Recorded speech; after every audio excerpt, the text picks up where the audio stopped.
If you want to support Slopes Game Room, then please click the links that you see in the top comments. Have you ever watched a movie and thought to yourself, this would make a brilliant video game? Sure you have. We all have. Taking movies that we know inside out and mixing them with that genre that we love is a short pastime that we all dream about numerous times in our life. I mean, how the hell hasn't Crank been turned into a side-scrolling beat-em-up? A first-person shooter based on the insanely good District 9? A point-and-click adventure based on The Truman Show? Am I the only person that wants an action-based survival horror within the world of The Purge? And come on, how about a Battle Royale game based on, well, Battle Royale? The amount of movies that never made it into games is endless, and I for one always wanted a video game based within the world of Sin City. I remember when that first movie came out, I not only got hold of all of the graphic novels, but I also read them religiously and compared them to what is, without a doubt, the greatest comic book movie adaptation ever created. But I also went searching online for gaming related content, and would you believe it, I actually found it.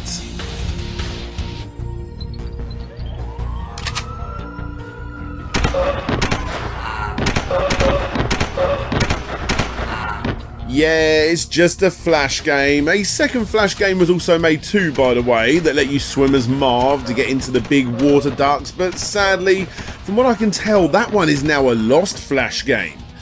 And these sort of Flash minigames were actually quite frequent in the early 2010s, normally dragging people in off the back of an advert at the top of your Hotmail inbox and showcasing the film with a little demo and trailer and of course a whole heap of sexy imagery. This is nice and all, as are the games that were obviously inspired by the original artwork, but I wanted more.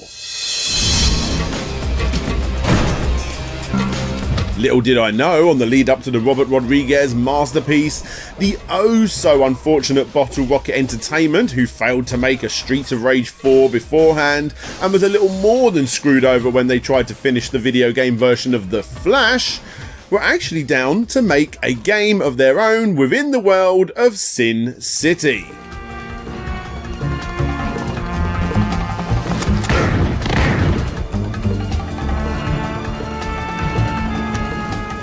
Now, looking at the initial pitch video, it's hard to see this game as anything but an interactive movie. Granted, this is just a pitch video using voice clips from the movie itself. Who knows what extra features would have been added if this game was ever greenlit, and I suppose all we can do is speculate, because it never got past this stage, apparently due to the severe delays of the first movie.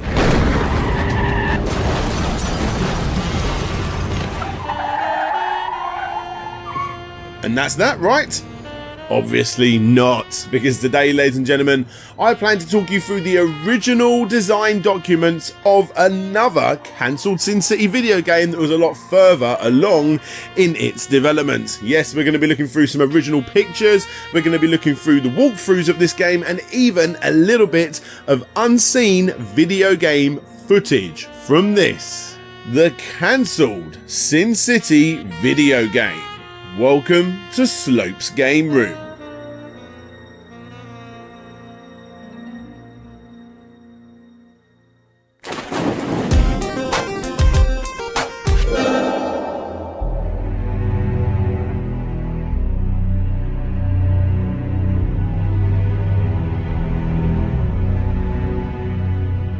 This is the original Sin City video game pitch document dated 18th of August 2006. Originally its title was Sin City. It was a PlayStation 3 and Xbox 360 third-person action-adventure game with references including Sin City, obviously, Max Payne, Chronicles of Riddick, True Crime, Enter the Matrix, 13, 50 Cent Bulletproof, and Half-Life 2. In the game, you take the role of multiple characters in several interconnected stories full of fast-paced action, interrogation, high-speed car chasing, and bone-crunching fist fighting in Frank Miller's Sin City universe. It was going to be an M-rated and one-player 12 to 15 hour long experience that would let you take control of several different characters from within the Sin City universe, with interconnected stories presented one after another, and depending on how you handle yourself in one particular story, this would then change the storyline of other characters too. It would have been created using Croteam's new for the time Serious Engine 3.0, and its original release date, according to this document at least, was going to be September 2008. One of the most exciting things about looking through the design document of the cancelled Sin City game is the fact that the game was not going to be recreating one of the already released stories, but instead a brand new story with new artwork. Now please, do not get too excited guys, this is not the long lost Sin City story that you've never heard of before. This wasn't written or drawn out by Frank Miller himself, because Frank Miller was busy doing other things. Toilets are always funny. For better or worse. Because of this, he got a close friend to look over and write the entire thing himself, one Flint Dial. And you know what? Fair play. When looking at Flint's IMDb page, you will see that he is someone who has worked on a crazy amount of high quality projects. Transformers, G.I. Joe, Ghostbusters, An American Tail. Seriously, the guy has more iconic franchises under his belt than the complete History series. But Sin City, well, that is a series that is very easily misunderstood. As far as Flint Dill's contribution to the story goes, it was clear from his scripting that he wasn't too familiar with the events in the books. The examples that stick in my mind involve Marv and the Old Town Girl's truce with the cops. We know from reading The Hard Goodbye that Gladys, the Colt 45 he took from the toughest kid in school, has been sitting in a box under his bed for years. We also know from A Dame to Kill that it is unusual to see Marv with a gun and that it makes Dwight nervous. Flint's script, which took place in the day leading up to the events in Hard Goodbye, has Marv gunning down goons using Gladys. The script also saw a pitched battle between the cops and the Old Town Girls, despite the fact stated in Hard Goodbye that the truce had held for years. That was Simon Leeseman, one of the concept artists working on the game. All of the imagery that you can see right here is from him. We'll get to the new characters that you can see on the screen shortly, but the most important thing to understand is that Leeseman definitely knows what he's talking about when it comes to Sin City lore, and if you ask me, the artwork did a good job of recreating that original art style, which wasn't exactly an easy thing to do, considering the art found in Frank Miller's original books, as good as it was overly artistic, and therefore a lot of characters, especially the main characters, would change significantly from one panel to the next. In a file titled Sin City Day 1 Meetings, the following was recorded. Tone and rating. During the interrogation discussion, Flint established some ground rules. This is an M-rated game. There could be a T-rated version of Sin City, but this isn't it. If Red Mile absolutely has to have a T, they need to let us know yesterday, because that decision affects everything else we are doing here. If we are going to be true to the source material, there's no way it's anything other than an M. Violence, we're not going to worry about restricting violent content. Sin City is very graphic in its portrayal of violence, therefore so is the game. We don't necessarily need Hartigan ripping off Old Yellow that has fruit and veg, or anything else that might put us in adults only territory, but it's still going to be extreme, fans won't be disappointed. Sex content, stripping is okay, topless women also okay, sex is okay maybe, however no full frontal nudity and definitely no swinging schwang, i.e. Hartigan naked, assless chaps on Nancy a-okay, woohoo. Now, don't get me wrong guys, I applaud the team for trying to make what could have been into an M-rated game. But it's apparent then looking through these documents that it was an M-rated game before anything else. There is so much more to Sin City than simply guns and violence.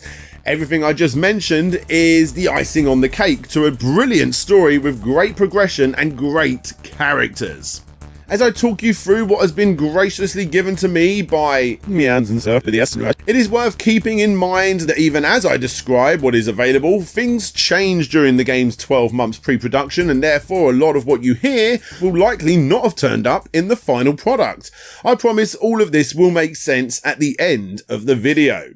Anyway, now is probably a better time than any to look at the characters and the gameplay style of who you would have played as in this game. His story starts 4 years before The Hard Goodbye and explores how a series of events led to his current mental state.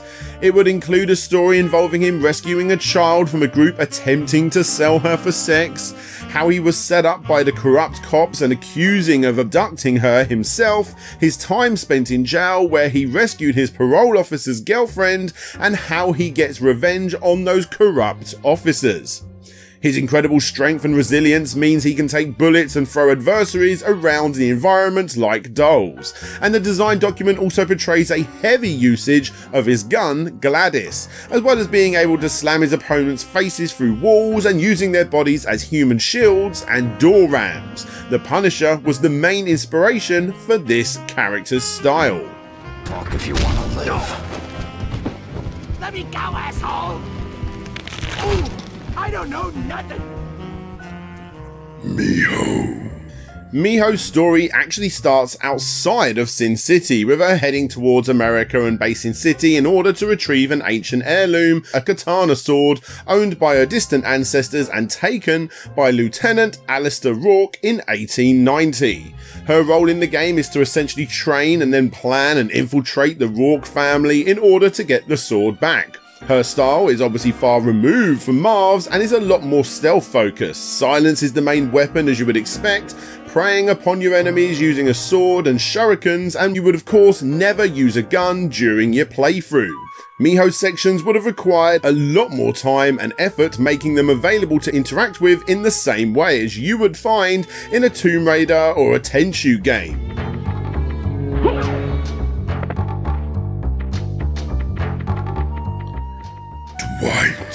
His story again revolves around the events 4 years prior to A Dame to Kill For and explores his and Gail's relationship. Dwight would take jobs from the old girls in order to find out Manuel's plans. It shows him getting married to Ava and then losing all of his reward money in a divorce, of course. This then requires him to rebuild his life, taking on new jobs too. Dwight, as you would probably expect, is going to be your standard all-rounder, normally the best person to play with. He's not as brutal or strong as Marv, and not nearly as stealthy as Miho, the perfect middleman. You're going to need to duck, cover, and hide in the shadows. And by the way, how awesome would it be to hide in the shadows in a game like this? You can also go one-on-one with enemies, as well as shoot the odd gun or two, with Max Payne being the main influence.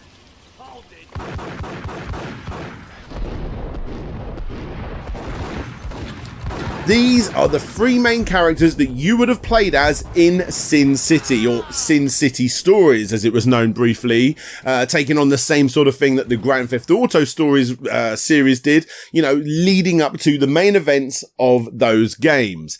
It is also worth noting that by this point it had changed from a 12 to 15 hour experience to a 4 to 5 hour experience, because the studio wanted to make a 4 to 5 hour long AAA experience rather than an average 12 to 15 hour game. It is also worth noting that several other characters were also going to be a part of the game too, such as Commander Wallace, who was going to play a lot like Sam Fisher, having access to more advanced weapons and gadgets. Obviously he would also be very stealthy and would include several styles from all other players, as well as the ability to use a sniper rifle. Hartigan was obviously going to be heavily gun focused, but could do a little of everything. It would also implement some detective mechanics and would have required some of the larger areas to explore. Delia was yet even more eye candy for the game, and although at first glance you would expect her to play similar to Miho, her actual inspiration was Assassin's Creed, with her speciality being mild environmental takedowns. But as you may have guessed, as time went on, all of what you just heard got changed. Marv was still obviously front and center, being the main marketing force behind the game. but every other character I just mentioned either got changed or removed completely. Dwight kinda became the new character Brother Mercy, a bloodthirsty assassin's priest with a big cross scarred across his temple in early concept art and more standard scars across his face in later drawings. And Miho became Wendy, a latex covered prostitute with big, assets that would help sell the game even more. By this point, you're probably seeing the issues here. Sure, all games get changed up as they go through their production, but with this game's 12 months pre-production, so much was getting changed. It seems that the team and everybody working on this couldn't agree on how to make it. Sin City was the highest profile international licensed transmission games had ever worked on. This unfortunately led to analysis paralysis in a number of ways. I vividly remember a character design meeting for the one original player character we were including. What should have been a simple process involving the game designer, art director, and concept artist was a 2-hour marathon involving the associate producer, the executive producer, the external producer, and the external producer assistant.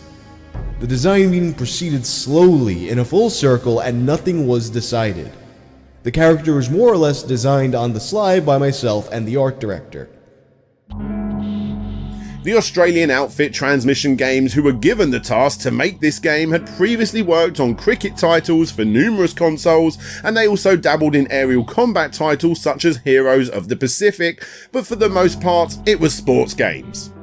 It's fair to say that Sin City was far removed from the company's previous work, and no matter how many times the development team at Transmission pushed Red Mile Entertainment for creative freedom, aka the publisher who had the rights to make games based on the comics, for whatever reason, it seems that Red Mile only wanted Flint's ideas to be implemented. They wanted more violence and sex over actual decent storyline. In fact, even Flint wasn't making the game sexy enough. Take yourself back to a time when games like Dead or Alive Extreme Beach Volleyball was hitting the shelves and hitting all of the news articles for some reason, selling better than other volleyball titles. No idea why.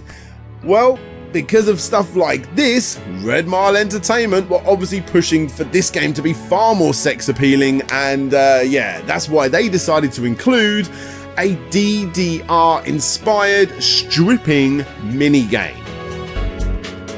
Sin City, or Sin City Stories I suppose, was supposed to be a third-person action-adventure, cel-shaded title that was inspired by such legendary games as God of War and stop-and-pop sections of games such as Gears of War. The characters you play at were going to play differently throughout the short appearances in the game, and the stories were supposed to stay true to the source material, but at the same time, further expand on those now legendary tales. Here is a brief rundown on how the game would have played from the very beginning, taken from the very latest walkthrough that I could find in these design documents.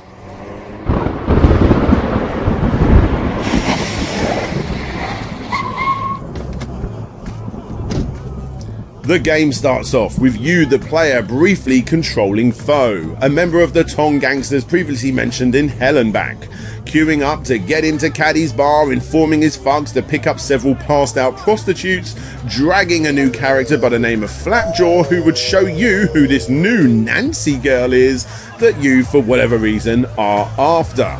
The club is however full, and the game starts with you having to fight the bouncers to get in. The poles of the rope barrier can be used to fight off the bouncers and punters who join in with the fight. During this section, a tutorial would pop up teaching you the basics of the combat mechanics, and Flapjaw, who spends the majority of this section running around dodging any line of fire that he can, would only jump into action after you knock down a bouncer so that he can kick him and feel included. Once completed, you enter Caddy's bar. Once inside, you see Nancy dancing on stage. You wait, a message appears stating that you've just unlocked the Nancy dancing minigame, and once finished you reach out to grab her only to be stopped by Marv. It really gets my goat when guys rough up dames. In this section you take control of Marv in a small fighting section. This is used as a way to demonstrate more advanced fighting techniques, which will again of course pop up as you play. Flapjaw runs to the door to order more backup from outside as you progress, which requires more fighting, further refining your skills. Then of course, when all enemies are down, Marv will fight the stronger and harder to beat foe. The final shot ends with Marv delivering a huge kick to foe's balls, and then of course foe runs out of the back door and you begin to chase him. A small section outside the back of Caddy's finds Marv having to follow blood drops to catch up with foe and defeating thugs associated to foe along the way.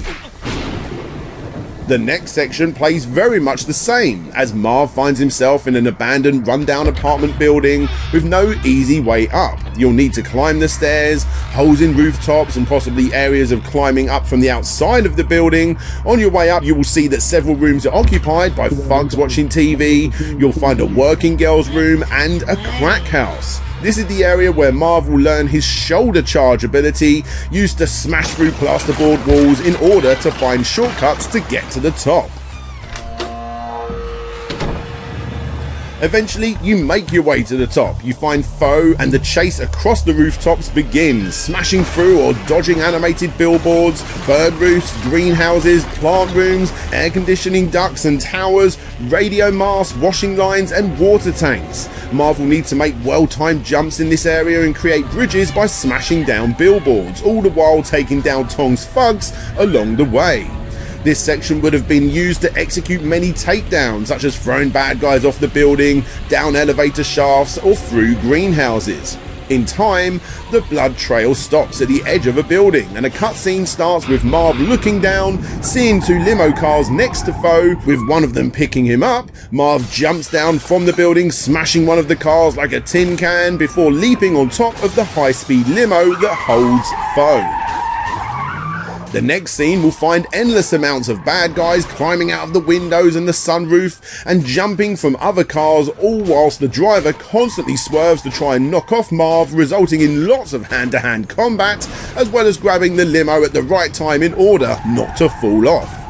Eventually, foe climbs out of the sunroof too and takes a shot at Marv, but Marv eventually grabs him and a zoomed in dramatic sequence shows a massive punch directly to foe's face. However, the limo crashes into a boom barrier separating Marv from the limo and foe, and we see our character roll frantically down a hill right in front of the iconic tar pits from the comic, complete with animatronic dinosaurs and run-down fairground rides.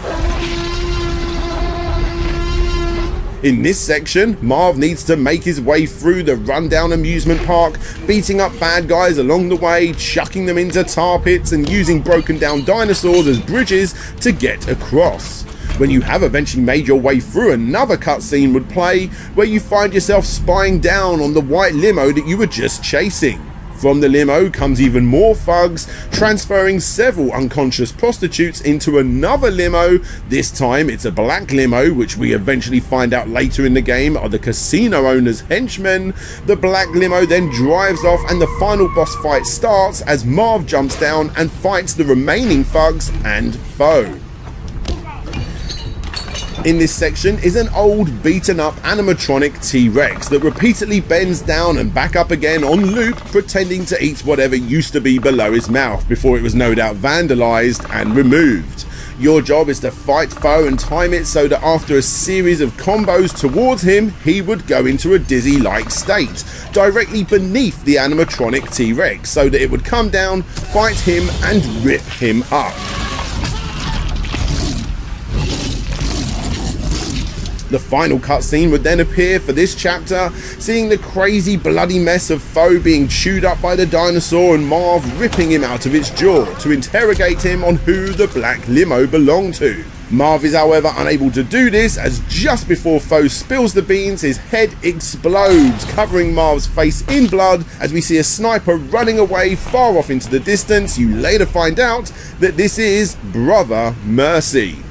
Marv then drops the useless body and makes one final comment to the headless corpse. Right there is one damn fine coat you're wearing.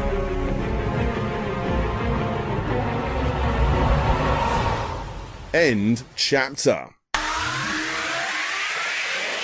I gotta say guys, even though I'm sure it wouldn't play out quite as well as I'm picturing, being that it's 2 generations old by this point with plenty of hiccups throughout its development, I really want to play this game. This was just chapter 1 of 9, and several notes from various meetings show that this was actually going to get changed significantly too, with the main difference being the section where you play as Foe at the very beginning being completely dropped. These constant changes to the development and disagreements between the team at Transmission against Flint Dial and the publisher Red Mile resulted in Justin Halliday, the producer on the game, flying to California to have a meeting and to finally set what they want in stone. Sadly, the response he got was far worse than anybody was expecting. Turns out that Red Mile and Flint had completely changed their minds. Flint wanted an almost literal interpretation of the story of the graphic novels and the panels as well. So when Marv is swimming in the graphic novel across several panels, the player will be controlling Marv in a literal recreation of those panels as gameplay from the same viewpoint using the original panels. And this would be how the entire Sin City game played out, directly playing through the graphic novels. We were skeptical of this approach from a gameplay point of view. We always had intentions of capturing key graphical moments in the gamer's designs, just not to the extent that they were talking about from moment to moment gameplay being directly panel to panel. It was around this time that Red Mile's finances started going bad, and they asked for significant budget cuts to the project while I was in California. These budget cuts were the result of the Australian dollar rising from 80 cents to $1.10, which completely changed the Californian run Red Mile's attempt to outsource the game to Australia. Basically, in other words, Australian game companies were cheaper to outsource making games by American publishers due to the low exchange rates, but due to the rise of the exchange rate during the global financial crisis, this was simply no longer the case. Budget cut after budget cut after budget cut was slapped down onto the studio. The studio had just spent the best part of 12 months working on something that they pretty much had to completely scrap and start again. It wasn't long after this that the game was completely taken away from Transmission and given to an unknown development company in Washington. And that was the end of that. I don't really remember much about where the license went after we wrapped. I vaguely remember something about an outfit in Washington, but that's about it. I left Transmission later that year, 2008, to take up a senior concept role at another developer. Part of that decision was the cancellation of the title. The fallout from the GFC decimated the Australian games industry over the next 2 years, and I haven't worked full-time in games development since. It's fair to say that the team was split by this point. Some were sad to see Sin City go, whilst others were happy to see the back of it. Who knows what happened to it after this point? If you know, then please let us all know down below so I can update this video.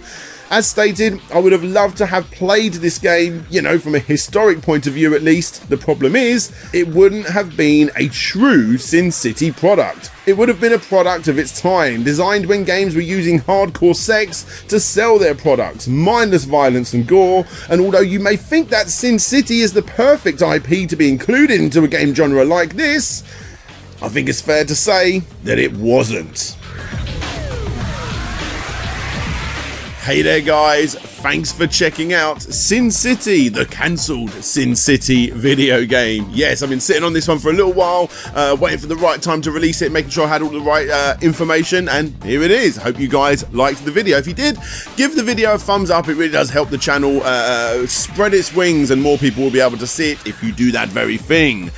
But yes, it's that time of the video where I'd like to give a massive shout out to all of my Patreons and YouTube members, with an extra big shout out going to the following members: Control Alt Reese, Jay is Manchild, Caesar, Dominic Devonport, Daniel Terrazas, Clan Bob, Nicholas Bertner, Taylor Rainwater, Dr. J, expert in moonology, Jabba Al Aiden, Jacob P, aka Avalon Janes, Benjamin Guy, Andrew Ward, Sashi Dog, Hut, Brandon Gold, David Yaron, Chris the Rottweiler, Aaron Gorman, Big Rico, Jeff Ladd, RetroReversing.com, Elf Daughtercraft, Richard Alderjick, Shadow Dragon, Ryan Holtz, Kevin King, Wobbles and Bean, The Wonder Ducks, Game Apologist, Dina, Jonathan Hayward, Lucas Softail, Intrigued Gaming, Ye Old Hamburglar, Ronnie Method, SSWB, Jeff Mianowski, Solix Captor, Rovan Army, Jeremy Rodriguez, Tim Lunn,